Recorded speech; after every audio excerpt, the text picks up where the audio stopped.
Hello everyone!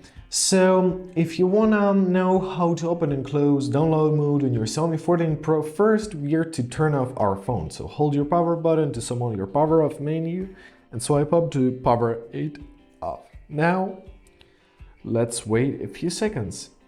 So, now let's enter recovery mode. To do that, hold your volume up button and power button simultaneously.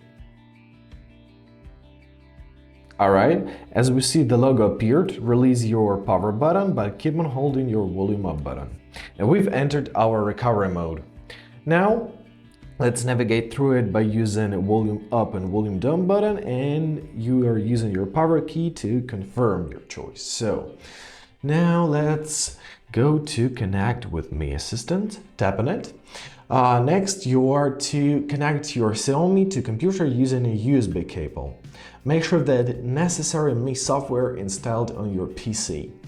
So to exit the download mode, you are to hold your power button until the screen goes fully black. Alright, and basically that's it. Now hold your power button once again and your phone will be rebooted in a normal mode. Alright, it was rebooted into recovery mode. So if it was rebooted in the recovery mode, like I have it, simply choose reboot option and choose reboot to system. And that's it. I hope this video is helpful. Thank you so much for watching and have a great day.